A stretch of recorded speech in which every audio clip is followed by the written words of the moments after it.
बिस्मिल्लाहिर्रहमानिर्रहीम, अस्सलाम वालेकुम। मैं हूं आपका होस्ट चौधरी इरफान, आपको स्पोर्ट्स जोन में वेलकम कहता हूं।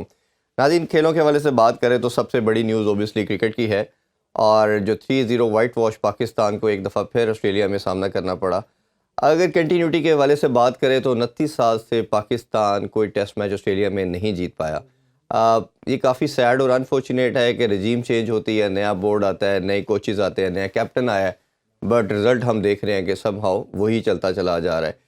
इसका कसूरवार कौन है, क्या गलतियां की, बोर्ड के हवाले से बात करें, पूरी मैनेजमेंट के हवाले से बात करें, प्लेयर्स के हवाले से बात करें, फील्डिंग की बात करें, काफ़ी लंबी डिबेट है जिस पे हम ओबियसली कोशिश करेंगे आज के शो में बात करें। और साथ साथ बताते चलें कि अभी कुछ ही देर पहले पीएसएल के हवाले से भी डेट्स की अनाउंसमेंट हो चुकी है। पीएसएल का जो बात करें तो डेट्स जो आगाज़ होगा वो 17 फरवरी से होगा और 17 मार्च को फ़ाइनल खेला जाएगा।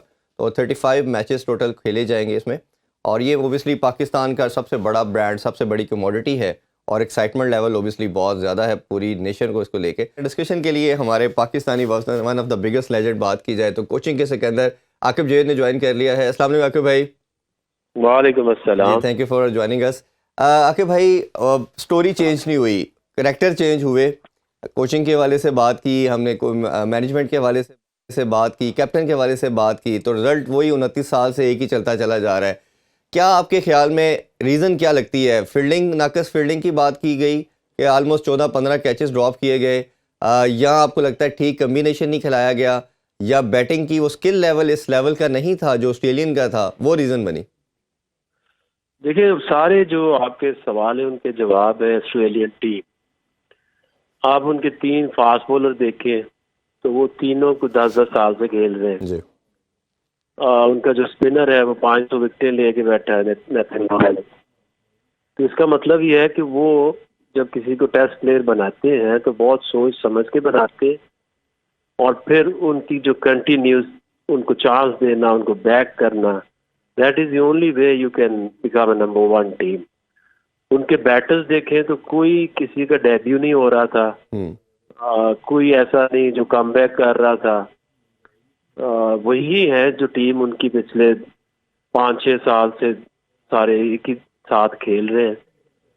और यहाँ अगर आप अपनी टीम को देखें तो इसमें आपके बॉलर्स हैं, तो सबसे ज्यादा उनमें मैचेस तो शाहीन ने खेले थे। जी।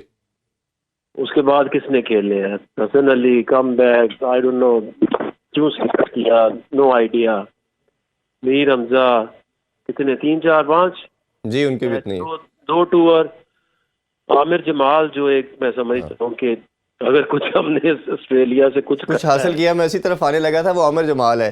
कैसे देखते हैं इस मैच में भी? उन्होंने वैसे ओवरऑल देखा जाए तो 19 विकेटें ली, इस मैच में 82 भी बनाए। उनकी ओवरऑल परफॉर्मेंस सेकंड इनिंग्स में भी उन्होंने अच्छा छोटा सा कैमियो तो खेला उन्होंने।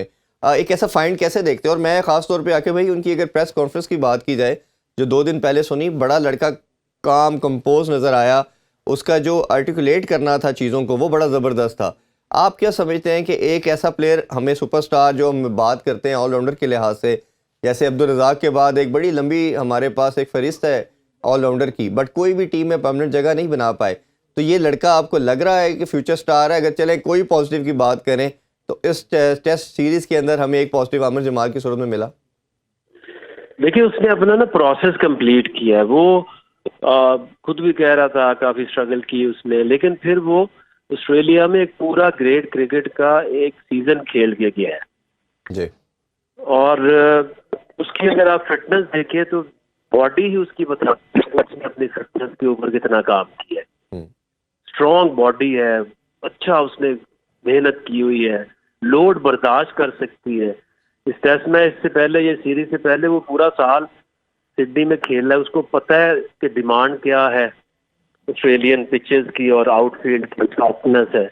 जब तक आप उस जिस इन्वायरमेंट में जा रहे हैं उसके मुताबिक अपने आप को ट्रेन नहीं करते, अगर आपको पता नहीं है तो फिर तो ऐसे ही है ना कि हम कोच बदल दें, मैनेजर बदल दें, इनमें से कोई भी बंदा ना बॉलिंग करता है ना बैटिंग करता है, ना स्लिप में फील्डिंग करता है। क्योंकि ये जितनी सीरीज आप खेलते हैं, ज्यादातर पाकिस्तान में खेल ले या बांग्लादेश खेल ले या श्रीलंका खेल ले, तो कितने बॉल स्लिप में आते हैं पूरे दिन में? तो 2-1 जी, ऐसा ही है। कैच आता है, वो भी आता है पिच की स्लोअरनेस की वजह से एक नीचे आता है, दूसरा स्लो आता है, तो ऑस्ट्रेलिया में ही जाके स्लिप की जरूरत पड़ती है। तो ये इसका हल तो सिर्फ एक ही है कि अगर तो आपने अच्छी टीम बनना है, टॉप 2, 3, 4 में आना है, तो फिर जो आपके बैट्समैन हैं वो सिर्फ और सिर्फ एशियन कंडीशन के बैट्समैन ना हो। जी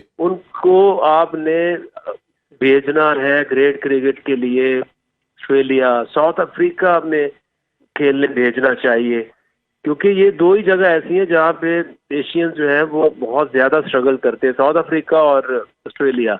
जी जो आपके ऐसे प्लेयर्स हैं जिनको आप समझते हैं कि इनको आपने कंटिन्यू करना है, तो उनको आप मैक्सिमम चांस दें कि वो वहां जाएं, पूरा पूरा सीजन खेलें। काउंटी सीजन खेलने से ज्यादा फायदा है जब आप ऑस्ट्रेलिया की ग्रेट क्रिकेट खेलते हैं या साउथ अफ्रीका में जाके उन पिचेस के ऊपर आप क्रिकेट खेलते हैं, क्योंकि इंग्लैंड की पिचेस और पाकिस्तानी पिचेस में बहुत ज्यादा फर्क नहीं है बिल्कुल ऐसे ही है। जितना कि ऑस्ट्रेलिया और साउथ अफ्रीका में है।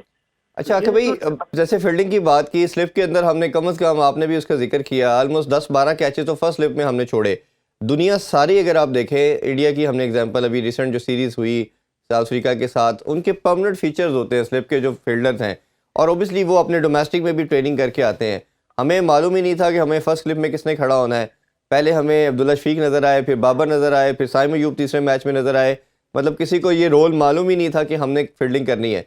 दूसरा अगर हम बात करें, ये तो चले एक बहुत बड़ा लम्हा फिक्रिया है, इमरान बट एक ऐसे मुझे स्लिप फील्डर पाकिस्तान के लास्ट एक डेकेड में नज़र आए जो शायद अपनी फील्डिंग की वजह से 1-1.25 साल खेल गए। दूसरा ये मैं आपसे जानना चाहूँगा कि सारे का सारा जो न्यूक्लियस था हमारी बैटिंग का लास्ट 7-8 साल में, वो बाबर आजम के ऊपर है। और बाबर आजम हमारी बैकबोन भी कहा जाता है बैटिंग में। वाइट बॉल के अंदर उन्होंने बड़े वंडर्स किए हैं, 3 साल से ओडीआई में नंबर 1 है, T20 में भी वो 2 साल नंबर 1 रहे।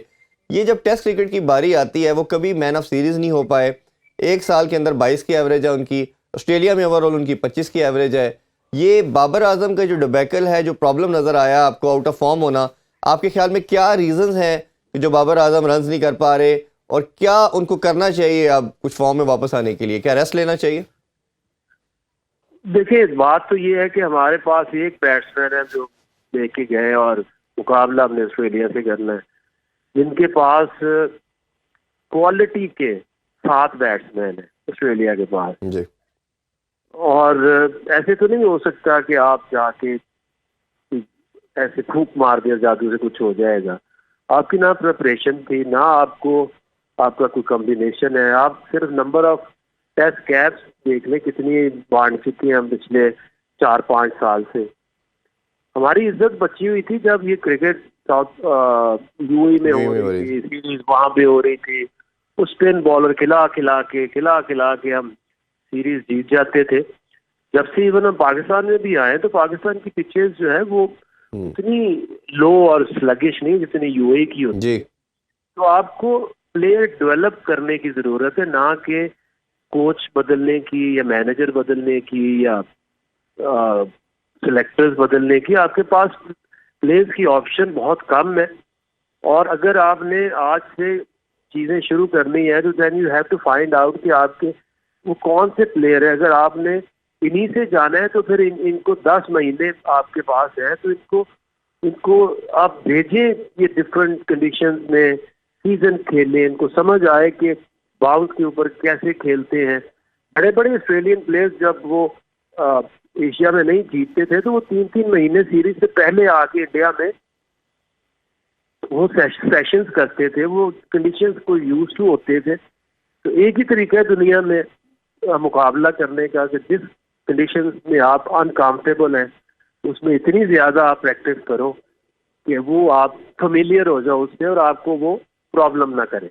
अच्छा कभी अगर थोड़ी सी अगर और बात करें, तो हमने पूरी तीनों टेस्ट मैचेस में देखा कि सिर्फ जैसे हमने अभी बात की कि Ahmed Jamal is the only commodity जिसने अच्छा परफॉर्म किया, या रिजवान को भी समहाउ कह सकते हैं इस टेस्ट मैच में उन्होंने रीजनेबल परफॉर्म किया। कोई प्लेयर हमारा हमें नज़र नहीं आया। अगर अब्दुल्ला शफीक से शुरू हो तो दोनों में उन्होंने गोल्डन डक हासिल की। साइम अयूब भी ओबियसली पहला था, चले उस बच्चे को मार्जिन हम दे सकते हैं, उनका पहला टेस्ट मैच था ऑस्ट्रेलिया जैसी कंडीशन में। इसी तरह सौशकील हमें एशिया में ज़बरदस्त one of the best batter नज़र आए, इधर आगे एक्सपोज हो गए। सलमान अली आगा भी बिट्स एंड पीसीस में नज़र आए। बॉलिंग में भी यही कंटिन्यूटी है, एक स्पेल हमें नज़र आता है अच्छा मीर हमजा का नहीं है, इसी तरह वो जब से पेस ड्रॉप हुआ है काफ़ी नोच नीचे चला गया है। अगर हसन अली की बात करते तो एवरेज बॉलर नज़र आ रहे हैं, उनकी स्विंग भी ख़त्म हो चुकी है। शाहीन हमें थोड़ा बेहतर नज़र आए, पहले मैच में काफ़ी आउट ऑफ कलर नज़र आए, सेकंड मैच में काफ़ी रिदम में थोड़ा नज़र आए, जान भी नज़र आई, बट तीसरे मैच में उनको रेस्ट दे दिया गया जी। 98 ओवर कर चुके हैं 2 टेस्ट मैचेस में। एक तो शाहीन का रिदम आपको कैसा नज़र आ रहा है, क्योंकि आप ओबियसली उनके कोच भी हैं, और दूसरा आपको क्या लगता है कि ये ठीक डिसीजन था तीसरा मैच ना खिलाना, क्योंकि आगे आप 5 उन्होंने T20 खेलने हैं और ओबियसली वो कैप्टन भी हैं, या आपके ख्याल में उनको खिलाना चाहिए था तीसरे मैच में? देखिए, ये जो आपका वर्कलोड है, फील क्या कर रहे हैं, ये एक बॉलर के ऊपर आप इतना लोड डाल के, जैसे 52 overs in one test match, it's a lot, और वो भी ऑस्ट्रेलिया के अंदर। और आपने यही एक माइंडसेट बना लिया है कि बैटिंग में अगर 200 करेगा तो बाबर आजम करेगा तो हम जीतेंगे, या शाहीन अगर 10 विकेटें लेगा तो पाकिस्तान जीतेगा। जी भाई, टेस्ट मैच के लिए आपको एक कंप्लीट टीम चाहिए, उस तरफ अपनी सोच को डेवलप करे, ना कि बाबर ने किया तो हम जीत नहीं सकते, शाहीन अगर सारे मैच नहीं खेलेगा तो हमारी बॉलिंग नहीं पूरी होगी। तो इसलिए आपको सोचना ये है कि आपकी वो कौन सी तेज बैटरी है जो रेड बॉल की है, कौन सी वाइट बॉल की है। हम तो इस टेस्ट मैच सीरीज से पहले हारिस को भी लोग कह रहे थे कि जी टेस्ट मैच हाँ हाँ। खिलाने चाहिए, तो हम तो एक परफॉर्मेंस से दूसरी को लिंक करते ना ये सोचते हैं कि खिला देना कि क्या मतलब है। एक एक प्रोसेस है टेस्ट क्रिकेट, ऐसे थोड़ी आप जिसको मर्जी आप टेस्ट खिला दें without any training, without any preparation. अच्छा, ये खुरम मंजूर का भी बाहर हो जाना, पहले मैच में उनको फ्रैक्चर हो गया, वो भी इंजरी का शिकार हो गए, नुमान अली इंजर्ड हो गए, ब्रार इंजर्ड हो गए, ये तो बड़ी एक लंबी फहरिस्त है। और दूसरा, आपके ख्याल में ये ठीक डिसीजन था, जैसे मैंने पहले पूछा कि उसको रेस्ट देना चाहिए था तीसरे मैच में शाहीन को? और आसार सेकेंडली ये कि आपको फ्यूचर में कोई बॉलर नज़र आते हैं टेस्ट के पर्टिकुलरली पॉइंट ऑफ व्यू से मैं जानना चाह रहा हूँ, जो पाकिस्तान को टेस्ट में रिप्रेजेंट कर सके? देखिए, बॉलर्स तो पाकिस्तान में है, कितने सारे पेस बॉलर्स हैं, सारे इसके सारे अनफिट हुए हुए, दानी से लेके हसनैन, हाँ जी। एहसानुल्लाह है, हसनैन है। तो उसकी वजह ये है कि इनके पास ना तो कोई प्रॉपर ट्रेनिंग सेंटर्स है, ना इनके पास कोई प्रोग्राम्स है ऐसे, ना इनके पास कोई इस तरह के रीहैब्स है। किसी को इंजरी हो जाए हम उसको मुल्क से बाहर भेज देते हैं। मुझे तो समझ नहीं आ रही कि ये हो क्या रहा है। और इस तरह से तो कैसे ठीक होगा आपका कोई एक काम, एक स्टेप जो है, आपकी डायरेक्शन ही ठीक नहीं है, तो ऐसे थोड़ी हो जाएगा हम पाकिस्तान है हम जीत जाएंगे, जी दुआएं कर ले जीत जाएंगे, या किसी कोच को बदल दे तो हम जीत जाएंगे। अपने प्रोसेस को जब तक ठीक नहीं करेंगे रिजल्ट ऐसे ही आएंगे, और एक एक दो दो प्लेयर्स के ऊपर अब टेस्ट टीमें नहीं चला करती। हम्म। अच्छा आखिर भाई, एक दूसरी चीज़, हम हमेशा हर चीज़ में रिलेट करते हैं अपने आप को भारत में। भारत ने बड़ी शानदार हमेशा ऑस्ट्रेलिया में अच्छी performance the. That is the only side जिसने लास्ट 2 डेकेड के अंदर इधर सीरीज़ ड्रॉ भी की हुई है, जीती भी हुई है। साउथ अफ्रीका में प्रॉब्ली वो कभी नहीं जीत पाए, बट इस दफ़ा उन्होंने सीरीज़ ड्रॉ की। पहला बुरी तरह वो मैच हारे, कहना चाहिए कि इनिंग्स और कुछ रन से हारे, और सेकंड में इतना अच्छा कमबैक उन्होंने किया कि उन्होंने पहले 55 पे आउट किया, आल दो कि उनका भी एक ही रन्स के ऊपर 155 पे 6 विकेटों का गिर जाना, ये भी एक हिस्ट्री रही। और दूसरा, उन्होंने शॉर्टेस्ट स्पैन ऑफ टाइम के अंदर एक टेस्ट मैच जीता है, ऑलमोस्ट 1.5 दिन के अंदर मैच खत्म हो गया और उन्होंने विक्ट्री हासिल की। बट ये बहुत बड़ी उनके बॉलर्स की कामयाबी है। बुमराह की बात करें, 6 वो आउट करे, पहली इनिंग्स में सिराज आउट करे, तो ये भारत की जो सक्सेस और ये एक एटलीस्ट कंटिन्यूटी है उनकी टीम के अंदर कि वो हमेशा अच्छा परफॉर्म करें और बाहर जाके भी परफॉर्म करते हैं। इसको कैसे देखते हैं आप? आप वही देख लें कि जो टीम आपको अच्छा खेलता नजर आती है उसकी एक तो कंसिस्टेंसी है सिलेक्शन के अंदर, कैप्टेंसी के अंदर, और ऐसे और तो मुझे कोई दूसरा रास्ता तो नजर आता नहीं है। आप पहले कोशिश करें कि बेस्ट सिलेक्शन करें और फिर उस टीम के साथ आपको स्टिक करना है फॉर लाइक 7-8 ईयर्स, फिर जाके आपकी टीम बनती है। हर टूर के ऊपर 4-4, 5-5, 6-6 डेब्यूज हो रहे हैं। अभी आप देखें कि नईम अयूब है या बाकी आपके बैटर्स हैं, सऊद शकील है, यागा है या कोई भी है, ये पहली दफा जाके वहाँ खेल रहे हैं। जी। तो आप उनको क्या पता कि आप पहले ही टूर के ऊपर जाके अब मैन ऑफ द सीरीज तो नहीं बन सकते ना। उन बेचारों को पता ही नहीं है कि उस बाउंस के अंदर उन टफ कंडीशन से आपने खेलना कैसे है। आपकी ये जैसी की टीम है, इसको अगर आपने ठीक करना है तो ये देखें कि किस किस बैटर को कौन कौन सी प्रॉब्लम है, उसके ऊपर काम कराना चाहिए। अब ये साइम है या अब इस तरह के जो बैटर्स हैं, साउथ शकील हैं, इनको तो वहीं छोड़ के आना चाहिए या उनको 3-4 महीने वहाँ भेजना चाहिए ताकि ग्रेट क्रिकेट खेलने पता चले कि ऑस्ट्रेलिया में बैटिंग करते कैसे हैं। बगैर इसके तो कुछ भी नहीं होगा। मुझे तो कोई और दूसरा रास्ता नजर नहीं आता। जी जी बिल्कुल, जैसे आपके टाइम में काउंटी सबसे स्ट्रॉन्गेस्ट और सबसे अच्छा फॉर्मेट जगह क्रिकेट स्टैंडर्ड वाइज समझी जाती थी और आप लोग सारे करते थे। अच्छा, लास्टली मैं जानना चाहूँगा पीएसएल के हवाले से भी, आज पीएसएल के स्केड्यूल का भी अनाउंसमेंट हो चुकी है। 17 फरवरी से 17 मार्च तक ये खेला जाएगा और ये एक अच्छी चीज़ है कि जो एक डिबेट थी कि पता नहीं शायद कुछ मैचेस यूएई ले जाएंगे, वो एक डिबेट ख़त्म हो चुकी है आज। और एक तो इसका होना आप कैसे देखते हो और आप कितने एक्साइटेड हैं? ओबियसली आपके क्रेडिट पे है कि लाहौर कलंदर 2 दफ़ा की चैंपियन है, उस हवाले से क्या कहेंगे? देखिए, एक तो मैं हैरान हूँ कि जो लोग ये सोचते थे कुछ मैच यूएई में ले जाए। हमारा यूएई में क्या है, मुझे नहीं समझ आती। आपकी लोकल लीग है, लोकल फैंस इधर हैं, सारे लोग आपके पाकिस्तानी उसको देखना चाहते हैं, उसको बैक करते हैं। तो फिर ये तो बिल्कुल ही मेरी तो समझ से बाहर था कि जो लोग कह रहे थे इसको यूएई ले जाए।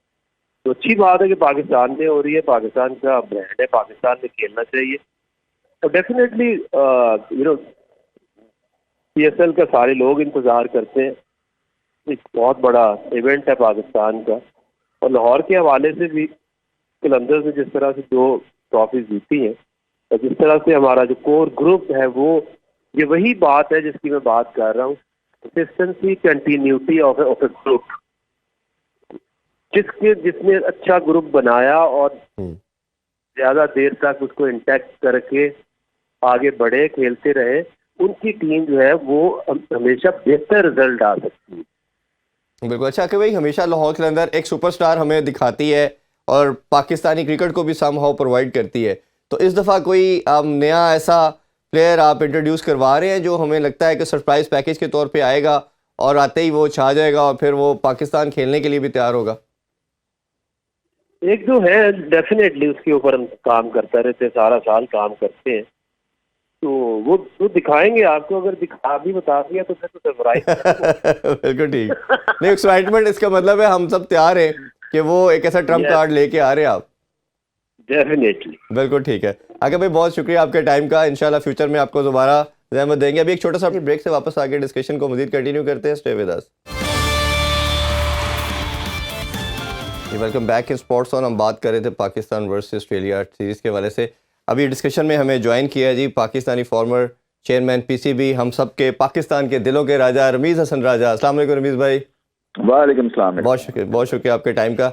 रमीज़ भाई, 29 साल से जो स्टोरी है हम यही बात करते चले जा रहे हैं कि काफ़ी कुछ चेंज होता गया, बट वो समहाउ ये जो रिज़ल्ट है ये चेंज नहीं हो रहा। हमने कई दफ़ा पूरे आपके साथ एशिया कप और वर्ल्ड कप में बात की, जो कंट्री की टर्बुलेंस है उसका रिफ्लेक्ट जो होती है वो स्पोर्ट्स पे आता है। एक 1.25 साल में 4 चेयरमैन चेंज हो गए, ये बात हमने बहुत की। ये लड़के 3-4 साल से कंसेक्टिव खेल रहे थे, बट अगर हम बैटिंग की बात करते हैं तो कोई सेंचुरी नहीं बना पाता। बाबर आजम पे बहुत ज़्यादा हम फोकस कर रहे थे कि हमारा बैकबोन है, पिलर है, वो 22 की एवरेज के साथ 50 नहीं कर पाए पूरे तीनों मैचेस की सीरीज़ में। 15 कैचेस हमने स्लिप में छोड़ दिए। बॉलर्स ने कुछ बेहतर परफॉर्म किया, एटलीस्ट हम 20 तो आउट करते रहे। बट आपकी नज़र में क्या मसले मसाइल रहे? मेजर रीजंस क्या थी? स्किल लेवल का था या जो कैचेस या दूसरे मामलात मैंने बताए, या ओवरऑल वो स्किल लेवल में हमसे बहुत बड़ी साइड है कि पाकिस्तान उसको कम्पीट कर ही नहीं सकती थी, यही रिजल्ट एक्सपेक्टेड था? देखिए, मोटी मोटी मुझे ऐसा लगता है 3 चीजें हैं। एक तो मेंटल ब्लॉक है, टेम्परामेंटल इश्यूज हैं, स्किल लेवल का भी फर्क है, इसमें कोई शक नहीं है। बाकी टीम्स भारत को ले लें, वो एडजस्ट कर रहे हैं, बहुत अच्छा कर रहे हैं, बाउंस के ऊपर बाउंसर को अच्छा खेल रहे हैं, मूवमेंट को अच्छा खेल रहे हैं, क्वालिटी प्रोड्यूस कर रहे हैं बैट और बॉल के साथ। और तीसरी जो बड़ी चीज़ है वो ये टर्बुलेंस की आपने बात की है। वो मेरे ख्याल से क्रिकेट बोर्ड जब तक ये टर्बुलेंट रहेगा तो ये सिचुएशन ऐसी रहेगी, अप एंड डाउन और नरम गरम। बिल्कुल। अच्छा मीर भाई, ये बाबर आजम के हवाले से आप ओबियसली बड़ा आपने इनको सपोर्ट किया, आपने बनाया भी, और हमारा पूरे पाकिस्तान मानता है इस बात को कि ये पाकिस्तान के सबसे बड़े बैटर हैं और वर्ल्ड क्लास बैट्समैन है। बट ये रेड बॉल में इनका कभी मैन ऑफ द सीरीज ना होना, अब काफ़ी अरसे से उन्होंने सेंचुरी नहीं की, ये क्या लगता है, कोई रेस्ट चाहिए उनको या कोई काउंसलिंग चाहिए, या इसका सोल्यूशन क्या समझते हैं आप एज ए क्रिकेटर? देखिए, सोल्यूशन जो है वो ज्यादा टेक्निकल है। मुझे ऐसा लगता है शायद टेम्परामेंटल इशू भी इनका हो, क्योंकि तीनों फॉर्मेट्स खेलते हैं और तीनों में जैसे आपने कहा कि पाकिस्तान के ये बेहतरीन ऑप्शन है। तीनों फॉर्मेट्स में शायद इससे बड़े कोई पाकिस्तान के प्लेयर नहीं आए हैं जी। सो टेस्ट क्रिकेट में आपको टेक्निक आपकी रॉक सॉलिड होनी चाहिए। जो बेस है ना टेस्ट क्रिकेट की बैटिंग का, वो है आपका डिफेंस। और डिफेंस में इनके जो है ना शिगाफ हैं। आपने देखा कि जिस तरह से आउट हुए हैं, बोल्ड भी हुए हैं, स्लिप में भी हुए हैं, फिर स्पिन से भी आउट हो रहे हैं। सो इनको कई लेवल्स के ऊपर दोबारा से ड्राइंग बोर्ड पे जाना पड़ेगा। मैंने इनसे बात भी की थी, जो मेरी ऑब्जर्वेशन यही थी कि इनका जो राइट शोल्डर है ये खुल जाता है, क्योंकि ये साइड ऑन की गेम है बैटिंग जो है। जब आप फ्रंट ऑन पे चले जाते हैं तो फिर आउट स्विंग पे भी आप फंस जाते हैं, क्योंकि आपका एकदम से शोल्डर ओपन हो जाता है। तो ये टेक्निकल बात है ये, और इनको समझ भी है इसलिए। और देखें, इन्होंने सब कुछ किया हुआ है, सिर्फ हल्की फुल्की सी एडजस्टमेंट की जरूरत है। और फिर कोई कंधे पे हाथ रख के, अब देखें इनका वो भी है इस वक्त इनका टफ चल रहा है। एक तो रन नहीं किए हैं, दूसरा कप्तानी छिनी है, तीसरी नई एनवायरनमेंट है इस ड्रेसिंग रूम में, नया कप्तान आ गया है, कोचिंग स्टाफ नया है, वो 15-17 बंदे साथ गए होते हैं। मुझे तो एक आज तक ये समझ नहीं आई है कि इतना हम लश्कर का लश्कर क्यों भिजवा देते हैं, क्योंकि क्रिकेटर को अपनी स्पेस चाहिए होती है ड्रेसिंग रूम में। जब वो आउट होके आता है या जब वो बॉलिंग करके आता है, वहां पे अगर वो 10-12 आदमी उस ड्रेसिंग रूम में घुसे हुए हैं, तो आपको कैसे पीस ऑफ माइंड मिल सकता है? कैसे आप रिफ्लेक्ट कर सकते हैं अपने फेलियर्स पे या सक्सेस के ऊपर? अच्छा मे भी अगर पॉजिटिव की सीरीज में बात करें, मसाइल और ये प्रॉब्लम तो हमने बहुत ज़्यादा डिस्कस किए। दो चीज़ें मैं आपसे जानना चाहूँगा। एक तो हमें सबसे बड़ा जो इसका पॉजिटिव नज़र आ रहा है वो ओबियसली आमिर जमाल है, जिस तरह की खूबसूरत उसने बैटिंग की, बॉलिंग की। आपके टाइम के अंदर उसने इंग्लैंड के खिलाफ डेब्यू किया था और तभी उसने अपना T20 सीरीज़ में बताया था कि वो एक शानदार ऑलराउंडर है, बट अनफॉर्चुनेटली उसको कंटिन्यूटी नहीं मिली। मैं तो उसको समझता हूँ कि जिस तरह उसने अपने आप को कैरी किया है बैटिंग बॉलिंग में और बात करने में भी, उसकी प्रेस कॉन्फ्रेंस मैंने सुनी, मुझे तो बहुत डिफरेंस नज़र आया उनकी बात करने में और बाकी प्लेयर्स की। एक तो आमिर जमाल को कैसे देखते हो, और दूसरा शान मसूद को कोई कप्तानी लेने को तैयार नहीं था, उनको ऑफर की गई, उन्होंने एक्सेप्ट की। इनके अंदर भी कुछ अच्छे कैप्टनसी के हमें बिट्स एंड पीसेस में चीज़ें नज़र आई, तो इन दोनों को कैसे देखते हैं आप? देखिए, आमिर जमाल तो ग्रेट स्टोरी है। जहां से वो उठे और जहां पे उन्होंने मुकाम पाया है, ये बहुत ही एक ग्रेट स्टोरी है। और इसका सबके सामने इसका मतलब क्या है कि हार्ड वर्क पेज, कोई शॉर्टकट नहीं है टू सक्सेस। जो सबसे अच्छी बात थी इस टूर के ऊपर, एक तो उनका टेम्परामेंट बहुत अच्छा था, दूसरी फिटनेस बहुत अच्छी थी, लंबे ओवर्स भी किए, बैटिंग भी की। अब मुझे ऐसा लग रहा है कि ये वन सीरीज वंडर नहीं होना है इनको। ये कई दफा हमने देखा है कि कई हमारे ऐसे फास्ट बॉलर्स रहे हैं जिनकी पेस तो 150 पे चली जाती है पहले एक दो सीरीज में, उसके बाद फिर इंजरी हो जाती है या उसके बाद कुछ प्रॉब्लम्स हो जाती हैं और फिर पेस कम हो जाती है, और फिर वो इफेक्टिव भी नहीं उतने रहते हैं। तो ये इनको बहुत ज्यादा इसके ऊपर अब तवज्जो देनी है, क्योंकि एक जो वो होता है ना कि आप अपने आप को आप गेस कर रहे होते हैं या सेकंड गेस कर रहे होते हैं, क्या आप इस मुकाम के काबिल हैं, वो इन्होंने मिस्ट्री जो है ना वो सॉल्व कर दी है। बिल्कुल। और लास्टली रमीज भाई, शान मसूद के हवाले से भी जानना चाहेंगे आपसे। शान मसूद, देखिए मेरा मानना यही है कि कप्तान उतना ही बड़ा होता है जितनी बड़ी टीम होती है। हाँ, आप छोटी टीम को बड़ा कर सकते हैं, वो कैसे कर सकते हैं? वो हौसले देते हैं, आप हिम्मत देते हैं, आप लीड खुद करते हैं, और फिर आपकी फील्डिंग बहुत बेहतर होनी चाहिए। आपने अभी बताया कि कितने कैचेस छोड़ दिए हैं। तो इस तरह से टेस्ट क्रिकेट में आप नहीं जीत सकते हैं। टेक्निकली तो ठीक थे शान मसूद, मगर उनकी बैटिंग वन डायमेंशनल हो गई है। वो जाते हैं और जाके मारना शुरू कर देते हैं, इर्रिस्पेक्टिव के सिचुएशन डिमांड करती है नहीं करती है। तो उनको भी थोड़ा सा काम डाउन करना है, और जो बाकी चीजें उनको करनी है वो यही है कि उनको इफेक्टिवली काम करना है और टैलेंट को आइडेंटिफाई करना है, और फिर चेंजेस करनी है। जो फ्लॉप शो हो रहे हैं आपके, उनको बिल्कुल जल्दी से बदलना है। वर्ल्ड कप 92 की ग्रेट एग्जांपल है। हमारा ओपनिंग पेयर मेरे ख्याल 7 या 8 दफा बदला गया था उस वर्ल्ड कप में, क्योंकि जब तक के सही कॉम्बिनेशन नहीं मिला, जब तक उसको उसमें चेंजेस आती नहीं। तो शान मसूद को देखना है कि जो सक्सेस मॉडल हैं वो कैसे चल रहे हैं, और उसमें फिर ये नहीं होता, फिर आपको रूथलेस डिसीजन करने हैं और ऑनेस्ट डिसीजन करने हैं। अच्छा रणवीर भाई, ऑब्वियसली टेस्ट सीरीज तो डन एंड डस्टेड है, अब खत्म हो चुकी है स्टोरी, बट बॉलिंग के हवाले से आपसे ज़रूर ये जानना चाहेंगे कि पहले मैच में शाहीन शाह को देखा हमने, बिल्कुल आउट ऑफ कलर नज़र आए, हसन अली में भी स्पार्क नज़र नहीं आया, उनका भी एक स्पेल अच्छा था, मीर हमजा का, आमिर जमाल एक वक्त एक ओनली प्लेयर जिसमें हम कह सकते हैं कि उसने पूरे तीनों मैचेस में जान नज़र आई। एक तो हमारा बॉलिंग को कैसे देखते हैं और obviously moving forward to T20 और छोटा फॉर्मेट हम अच्छा खेलते हैं, तो क्या आपको पॉसिबिलिटी लगती है और नई लीडरशिप है शाहीन की एज ए टेस्ट के बाद अब T20 में उन्होंने कप्तानी करनी है, तो ये ओवरऑल आप कैसे देखते हैं कि पाकिस्तान के क्या चांसेस है T20 सीरीज में अगेंस्ट न्यूजीलैंड?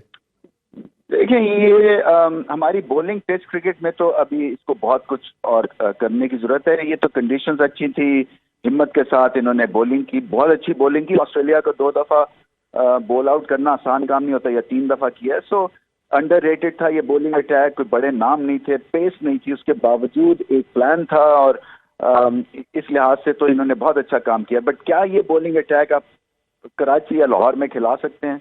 पेस के बगैर आप सब कॉन्टिनेंट में सरवाइव नहीं कर सकेंगे, शेयर पेस। तो पाकिस्तान को कहीं ना कहीं उसका तड़का लगाना है।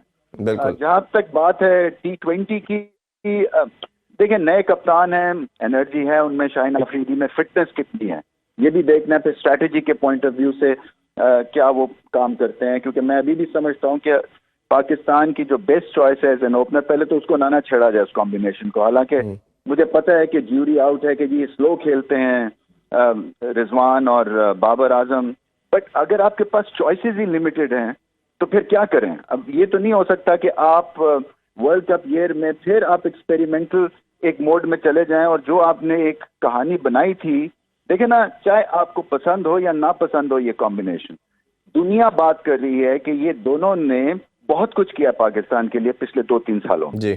तो ये इस तरह से आप रद्द नहीं कर सकते हैं। अगर आपके पास ऑप्शन है और वो कंसिस्टेंटली ब्रिलियंट ऑप्शन है तो फिर जरूर आप पेस का उसमें तड़का लगाएं या स्ट्राइक रेट का तड़का लगाएं। अदरवाइज आई थिंक ज्यादा छेड़खानी नहीं करनी चाहिए शाहीन अफरीदी को। बिल्कुल ठीक है रमीज भाई, बहुत बहुत शुक्रिया आपके टाइम का, इंशाल्लाह आपको फ्यूचर में फिर रहमत देंगे। नाज़रीन अभी आपसे इजाज़त चाहते हैं और इसी साथ के पाकिस्तानी टेस्ट सीरीज़ में से चलें, जो गलतियाँ की T20 जो न्यूजीलैंड के अगेंस्ट अब खेले जाएंगे उसमें शानदार परफॉर्मेंस करें और ये जो नेशन है डिप्राइव है ये विक्ट्री से, ये दोबारा उनको मिलना शुरू हो। इंशाल्लाह आपसे दोबारा मुलाकात करते हैं। अपना बहुत सा ख्याल रखें। अल्लाह हाफिज़। पाकिस्तान जिंदाबाद।